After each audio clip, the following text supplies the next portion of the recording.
Good evening, I'm Jennifer Griswold. James Fairbanks says it wasn't vigilante justice, but he had to keep a registered sex offender from hurting any other kids. He's accused of murdering Matteo Condalucci in his home last month. In an exclusive interview, senior reporter Jake Wazikowski finds out why he did what he did and what he wants his supporters to do now.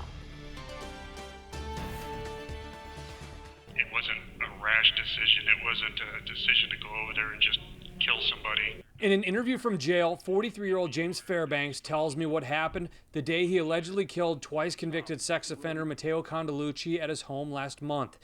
Condalucci was a registered sex offender who was convicted twice of crimes against children in the 90s and 2000s. He once served a short prison stint. Fairbanks says he saw Condalucci staring at children next door while pretending to wash his truck and saw he had a playground in his backyard. He looked for a place to live in the area, knew of Condalucci's past, and said he had to do something to make sure he couldn't hurt any other children. I didn't feel like there was, like I said, anybody I could turn to with all this, so I decided I was going to go over there and threaten him, basically, was my intention, to go over there and let him know, look, I know who you are. I watched you the other day. If you touch any of these kids, you're not going to get another slap on the wrist from the justice system. I'm coming next time. Next time you touch one of these kids, you're going to deal with me.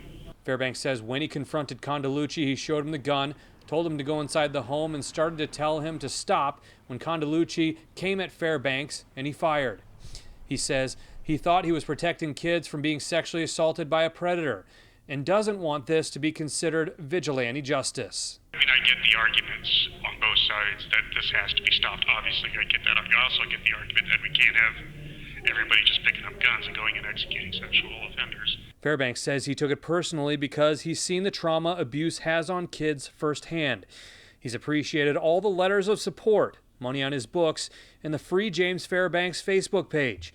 But Fairbanks wants people to use their efforts to help change laws for tracking and keeping sex offenders from committing more crimes.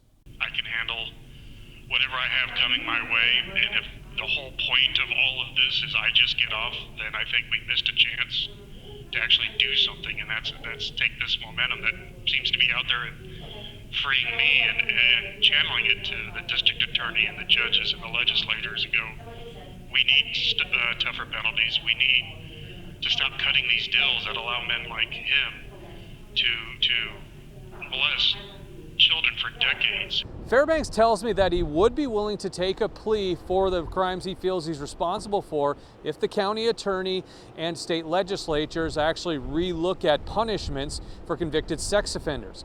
He also said that he'd be willing to go to trial because he doesn't believe that a jury of 12 of his peers would find him guilty of first-degree murder given all the circumstances involved in what happened. Reporting in downtown Omaha, Jake Wazikowski, 3 News Now. If you'd like to see the full exclusive interview, it will be on our website, 3newsnow.com.